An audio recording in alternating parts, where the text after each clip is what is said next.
What's up guys, and welcome back to another episode of the Realistic Career Mode. It's episode number 38. Massive win against the league leaders Arsenal away in the last game, in the last episode today. More big games to come. We've got match day 6 of the Champions League phase against PSV Eindhoven, and more big games in the Premier League, starting with one of the biggest games of the season, regardless of the league form of both clubs, because it is the Manchester derby. Man City coming to Old Trafford, our first game today. Incredibly tight start to the season between multiple clubs going for a title or a top 4 place, but I'll say it again, we're only really focused on the latter. If we're going to stay there though, wins against these teams would be priceless. Manchester derby, first of the season, our first game today. Responded brilliantly from our loss at Chelsea as, right on cue, 14 minutes in we go a goal behind, courtesy of you-know-who, Erling Haaland smacking one in. 4-0 thrashing at Chelsea. 3 straight wins in all competitions after that, but this is the problem. This is the problem. We will win 2 or 3 games here and there, that's great, but if you do want to win a title, you need stretches, not just little mini runs here and there, but like 9, 10 games in a row where you win a majority and maybe get a draw in the other one. Like that's what gives you a Premier League title come the end of the season. Not just wins here and there on occasion, but practically every game. And it's why you would have heard me say it in the last episode. Not once, not twice, but thrice. We shouldn't concern ourselves with winning the Premier League title this season. Great save, Trafford drops to Gordon. We shouldn't worry about it. I mean, yes, technically we're in the race. We were technically in the race last season, but I never really gave it much thought, because I don't think we're there yet. I really don't. We're not a Liverpool. We're not a Manchester City. Not yet. Not yet. We will be. We will be at some point, but not this season. I really don't think so. There's Elliot Anderson. Now that might be a straight red, to be fair. If Man City do go down to 10 men here, well, that gives us a chance to get back from 2 goals down. That was an awful foul from Gordon. And it is, yep, straight red. Straight red and a let-off right after going 2 goals down. Look at that, that's naughty. I like this animation as well, post-red card. Me and Pep having a few words on the sidelines there. Not happy with the tackle. Pep not happy with the decision. Haven't seen that animation before. But in the second half, unfortunately... Well, this sums our season up so far. And it summed up our tenure at Manchester United as well. Inconsistent. We can go to the Gunners, leading the league, away from home, with only 1 loss for them all season long, play them off the park and win 2-0. We come back home in midweek, and fair enough, it's Manchester City, but even so, have a man advantage for the majority of the game, and be losing 3-0 at Old Trafford. You cannot be that unpredictable if you want to win a Premier League title. You ain't going to get away with it. Not in this division.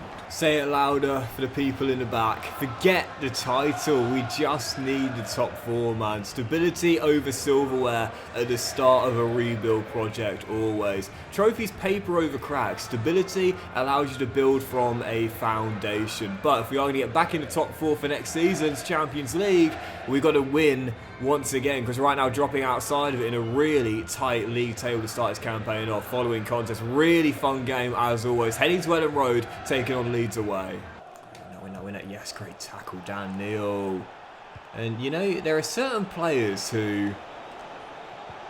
Oh, great turn, Sanchez. You just kind of trust to put the required effort in a game, and they may not be the most technically brilliant players, but you put them out there, they're going to give you a good shift. That's Dan Neil for me, man. In games like this, in times like these, players like this show why they earn their bread and they play at the top level. There are so many players I can think of over the years playing for big clubs in the biggest of stages that may not be as technically good as certain other players across the world, but there's a reason they're trusted by their managers. 28 minutes to go, and a trip to the Netherlands awaits us in the week, but I'm not going to take my starters off. I need them out here to try and see out these 3 points. No, brilliant finish. Brilliant finish. And Leeds have got their leveler. 25 minutes to go. Once again, the key word, consistency. We just don't have it.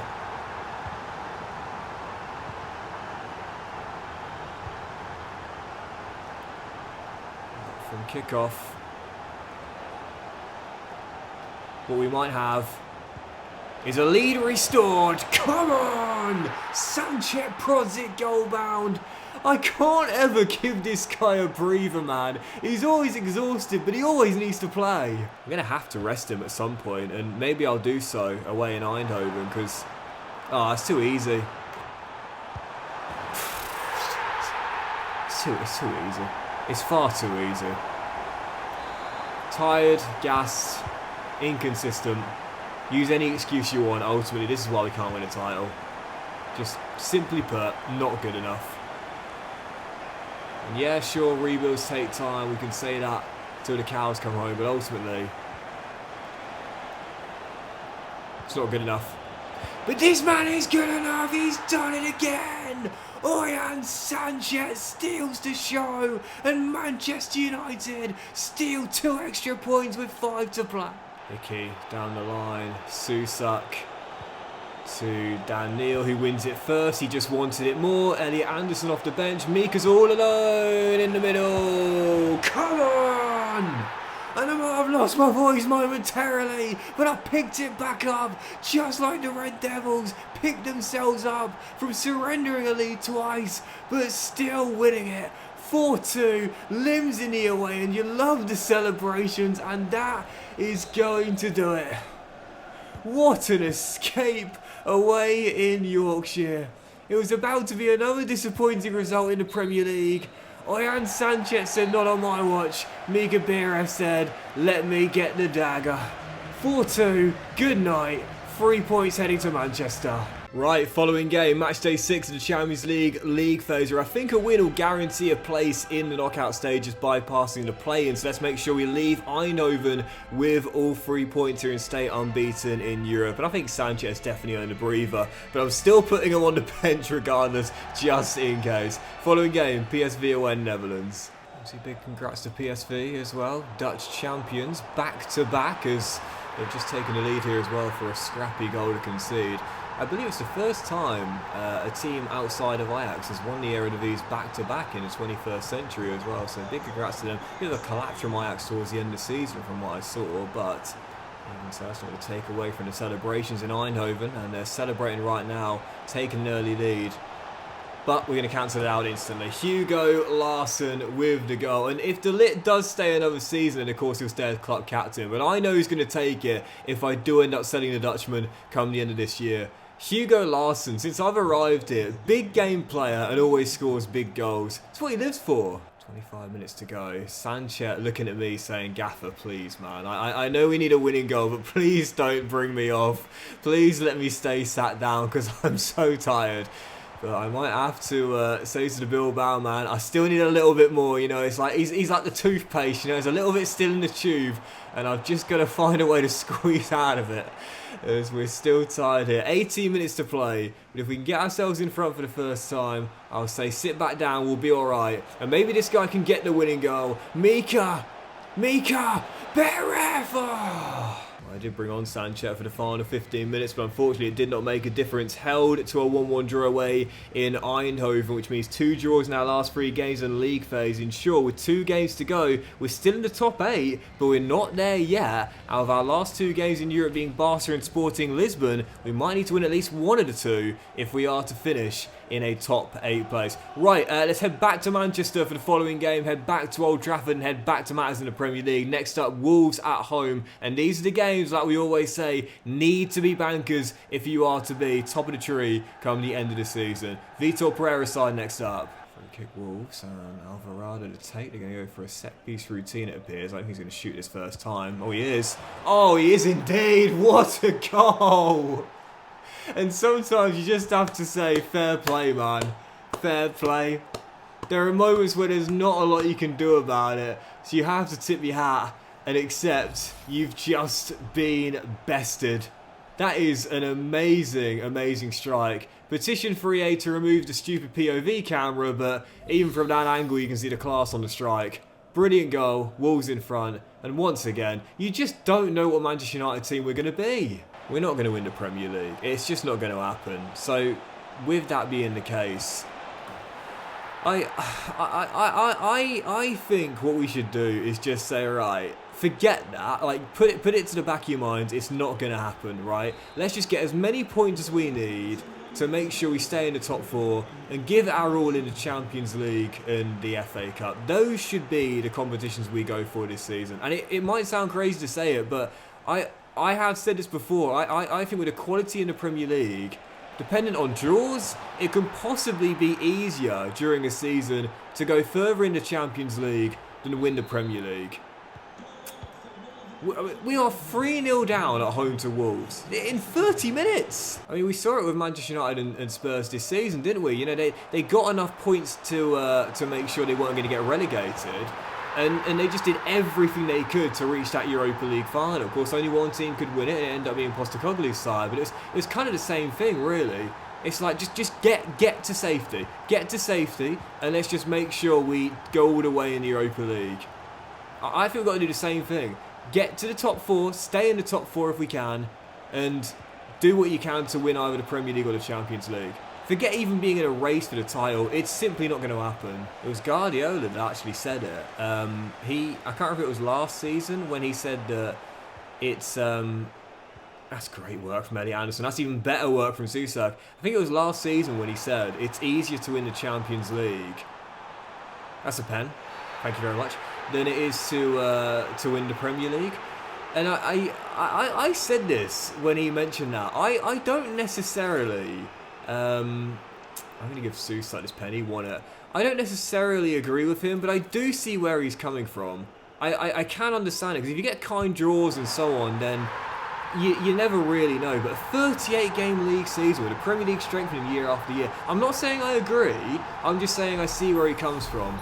But what a first half, man. It's from 3-0 down to 3-2. We're not done here. For penalties, I have a strategy where I have a set taker, my number 1 guy, and he'll always take it until he misses one. And then when he does miss one, I'll give it to someone else for the following one. And then he keeps taking them until he misses. So Sanchez missed one earlier this season against Villa. Gave that one to Susak. So now Susak will take my pens until he misses one. And then it'll either go back to Sanchez or go to someone else. Anyway, here is Susak. He's having a great game out there, to be fair. Great dribbling. And whilst he might have missed a penalty against Aston Villa, I was going to say he's not going to miss that chance. He didn't get the chance to shoot. Good tackle, still 3-2. And Wolves now, after surrendering a 3-goal lead, just doing everything they can to make sure we don't surrender the point. Come on! But Sanchez makes it 3-3. What a comeback from the Red Devils. And now can we go and win it? No, couldn't find a winner in the end. But to be fair, to have been 3-0 down and to battle back and claim the point, no matter how you look at it, it might still be 2 points dropped. But you got to credit the effort, man. And that's the kind of resilience that you need to do anything special, including qualify for a Champions League place. Disappointing though, we shouldn't have been in that position in the first place. Right, let's bounce back in the following game. No wins in our last 2 games, only 1 win in our last 4 in all competitions. Next up, newly promoted Norwich away at Carrow Road. Consistency is costing us right now. We need a stretch of wins, and let's start it here. I never forget once when I was getting to know this doctor, and they once said to me something which always stuck in my mind, which was prevention over cure, always. And I never forget when they said that. It was almost like a it's like light bulb moments, or like not light bulb moment, like a switch, if you know what I mean. It's like, oh, I get it now. It makes total sense. Prevention over cure, because it's great when you can find great work from Susak. Find a formula to undo the damage that's been done. But if you don't do the damage in the first place, you don't need to do the work to undo it. So for us, yeah, great to battle back from 3 goals down, but we shouldn't have been 3 goals down in the first place. We won't start off 3-0 down here at Carrow Road. It's a wonderfully composed finish from Sanchez, but who else would do something like that under that kind of pressure? 30 minutes in, leading through you-know-who. Final chance and a half here. Susak does brilliantly well to beat his man. Sanchez in the middle. Susak's going to give it to him, and this will be the second. And Oyan Sanchez is going to get taken off at the break because he desperately needs a breathe with Forest coming in the week. His 2 goals have put us 2-0 up though, and as things stand, should be returned to winning ways. Let's go down the line if you can. There we go. Kubo into the middle. Dan Neal takes over, gives it him back. And the pair right now just playing keep away as we're still keeping Norwich away from getting back into this game. Leading by 2 and now leading by 3. Susak will surely wrap it up with our 3rd goal. This is what we needed, man. Not just a win, but a big win to remind ourselves this is how good we can be. This has been a great display, but not only just on the offensive end, but defensively as well. Norwich have had their chances, but we are in traffic. Get back on your line, son. I was just about to say we've not made any errors until a very frustrating one sees us lose the clean sheet. I don't like how goalkeepers will come for the ball sometimes without you calling for them. Now, I know there are play styles such as rushes out or comes for crosses, but ultimately, if you're not calling them, it feels a bit unfair because there's nothing you can do about that. Do you know what I mean? Clean sheet gone, 3 points won't be dropped, but that's a disappointing end to an otherwise flawless performance. But unfortunately, what comes after a big win is this. Boss, gotta be honest with you, if you're not getting games, starting to damage my career. And this is the club captain, Matthias. I think this is just a cover-up. I think this is a ruse. I don't think that's exactly what the players are believing. I just think they're using it as an excuse. Matthias de Ligt, club captain. Granted, he's only played one Champions League game due to, again, as we talked about, his stamina issues being the reason why I can't play him every game. But you know what? I don't mind. I was only planning to keep him short term anyway, so come January or possibly in the summer, I will let him go. And I'm going to give the captain's armband to Hugo Larsson midway through the season as well. Club captain requested transfer. Well, you lose your armband in that case, mate. That's now going to the Swede. Right, let's do one more game and we'll end on this dramatic episode today. So much going on. Now we've got a club captain requesting a transfer. And now let's see if we can get back-to-back wins to end the episode as well. Only way we get back in the top 4 is by a win. Really tough one, though. Nottingham Forest coming to Old Trafford in our final game today. Had a bid pre-game from Arsenal as well, but I'm not going to sell him within the division. If he wants to go, he's going to have to go abroad again.